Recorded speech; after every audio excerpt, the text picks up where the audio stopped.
En la madrugada del 21 de septiembre de 1327, los gritos que salían del castillo de Berkeley no parecían humanos. Los sirvientes se santiguaban al escucharlos.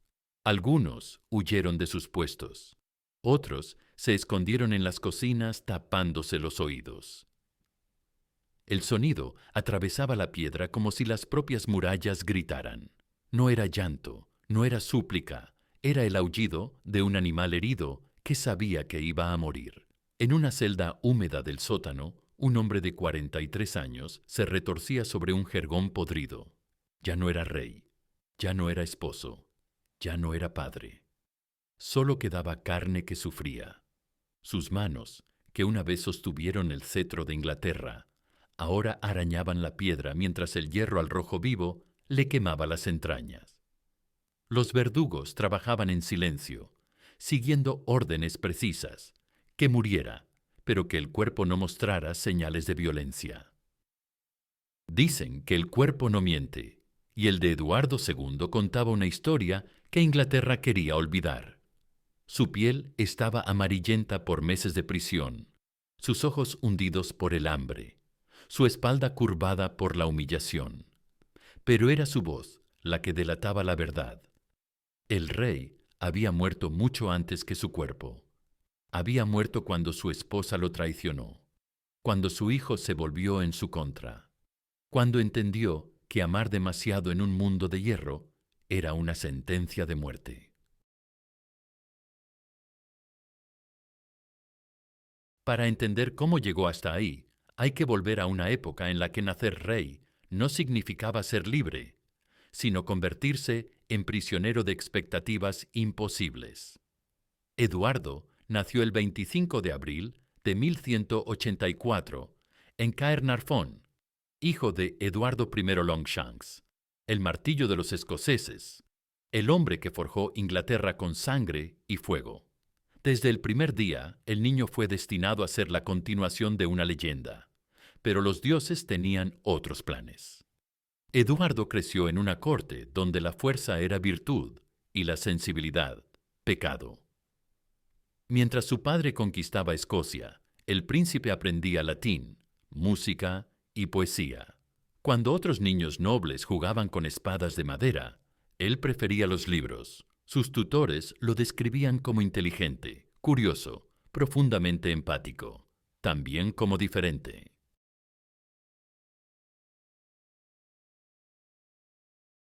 Para entender cómo llegó hasta ahí, hay que volver a una época en la que nacer rey no significaba ser libre, sino convertirse en prisionero de expectativas imposibles. Eduardo nació el 25 de abril de 1184 en Caernarfon, hijo de Eduardo I Longshanks, el martillo de los escoceses, el hombre que forjó Inglaterra con sangre y fuego.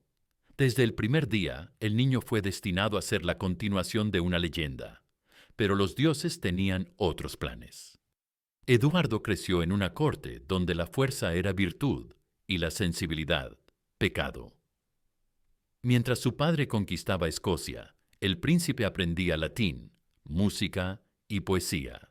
Cuando otros niños nobles jugaban con espadas de madera, él prefería los libros. Sus tutores lo describían como inteligente, curioso, profundamente empático, también como diferente.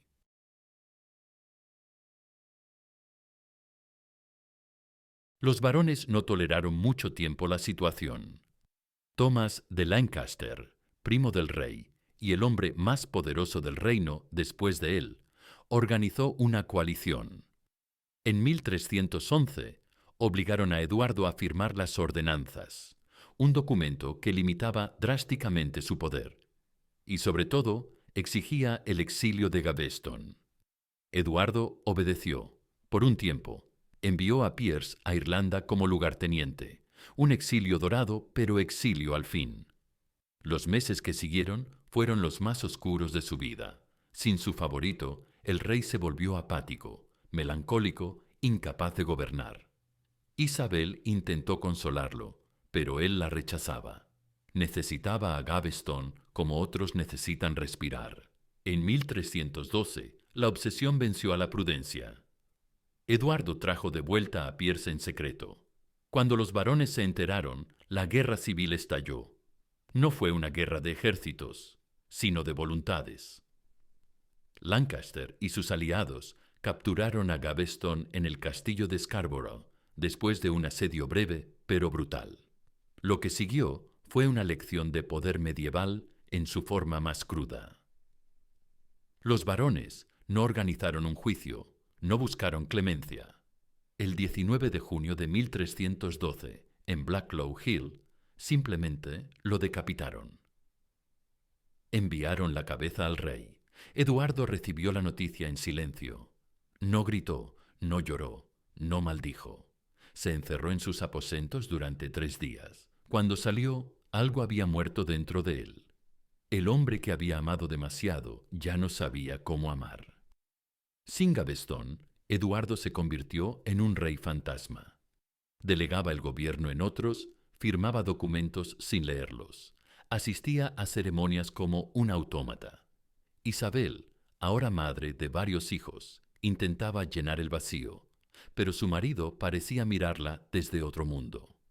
El reino se desangraba en conflictos con Escocia, la nobleza conspiraba, los campesinos se rebelaban. Nada parecía importarle.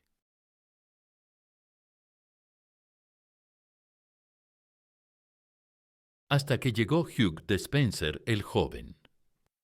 Era 1318 cuando el hijo de un noble menor se acercó al rey.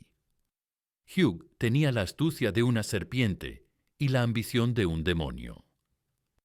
También tenía algo que Eduardo reconoció de inmediato: esa chispa, esa presencia magnética que había tenido Gaveston.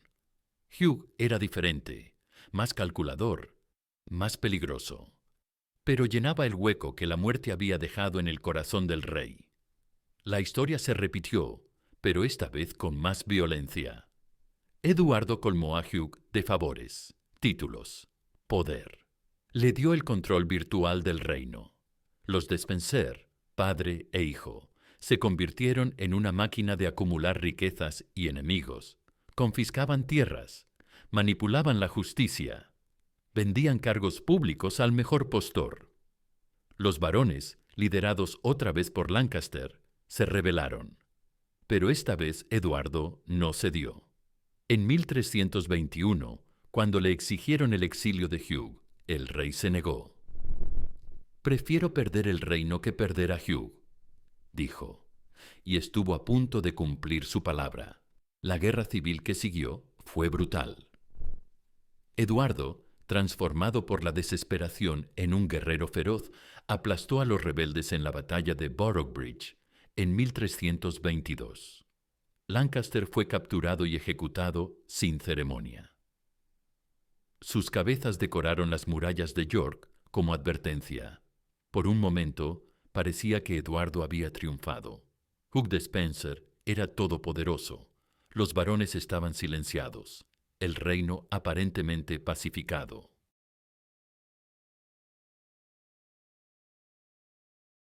Pero la victoria había costado demasiado. El rey se había vuelto tan despótico como sus favoritos, tan cruel como sus enemigos, y había subestimado a la única persona que aún podía destruirlo: su propia esposa. Isabel de Francia había soportado en silencio años de humillación. Había visto cómo su marido prefería a otros, cómo sus hijos crecían sin padre, cómo ella se convertía en una sombra en su propia corte. Los Despenser la trataban con desprecio apenas disimulado, controlaban sus movimientos, interceptaban sus cartas.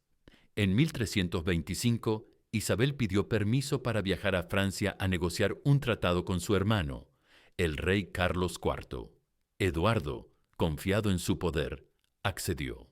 Fue el mayor error de su vida, porque Isabel no volvió. En París conoció a Roger Mortimer, un noble exiliado, enemigo mortal de los Despenser. Mortimer era todo lo que Eduardo no era: duro, decidido, implacable. También se convirtió en su amante.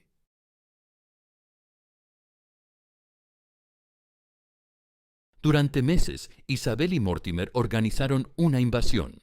Reclutaron mercenarios, compraron aliados, forjaron alianzas. En septiembre de 1326, desembarcaron en Inglaterra con un pequeño ejército. Eduardo esperaba resistencia, pero lo que encontró fue traición en masa.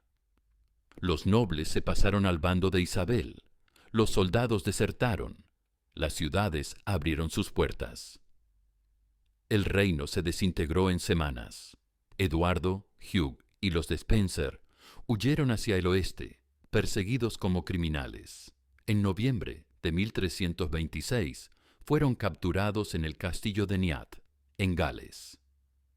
El rey, que una vez controlara medio Inglaterra, terminó escondido en una bodega, temblando de frío y terror. Hugh de Spencer, el mayor, fue ejecutado inmediatamente. A Hugh, el joven, le reservaron un castigo especial. Fue colgado, destripado y descuartizado vivo en Hereford. Sus gritos duraron horas. Eduardo fue obligado a presenciar la ejecución.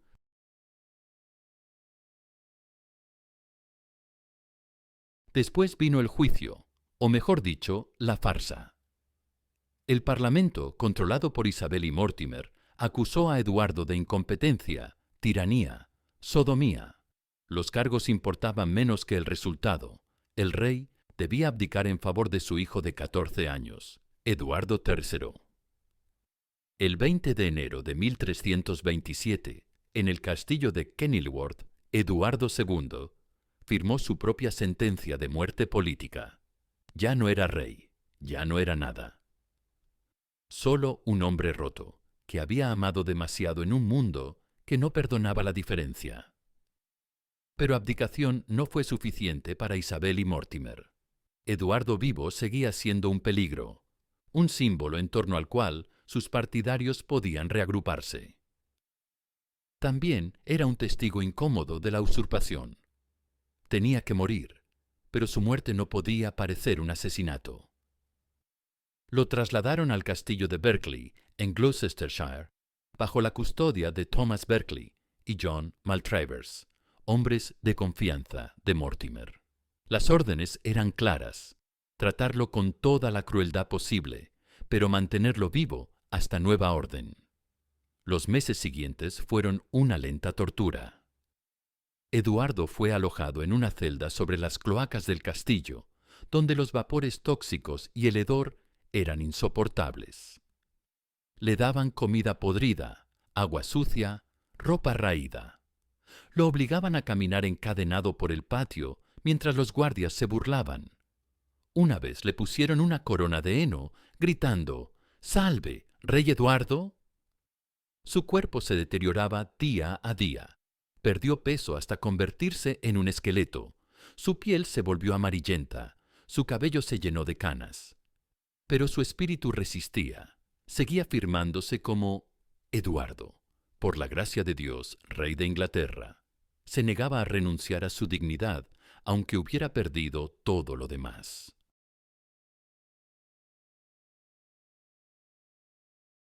En septiembre de 1327 llegó la orden final. Eduardo tenía que morir, pero de forma que pareciera natural. Los asesinos elegidos fueron William Ogle y John Maltravers, hombres sin escrúpulos que conocían métodos refinados. La noche del 21 de septiembre entraron en la celda de Eduardo. El ex-rey sabía lo que venía. Se había confesado esa tarde. Había rezado sus últimas oraciones. Pero cuando vio el hierro al rojo vivo, entendió que su muerte sería un mensaje tan brutal como su vida había sido diferente.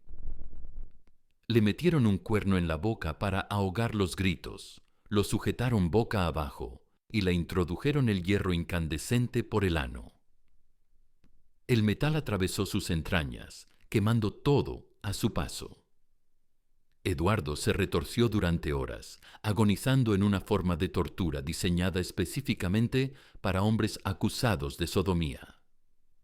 Sus gritos atravesaron las murallas del castillo. Los campesinos de los alrededores dirían después que habían oído al diablo esa noche.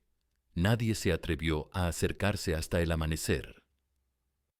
Cuando finalmente murió, su cuerpo no mostraba señales externas de violencia. Los asesinos habían cumplido su trabajo a la perfección. El parte oficial habló de muerte natural, de una fiebre repentina, pero todo el reino sabía la verdad.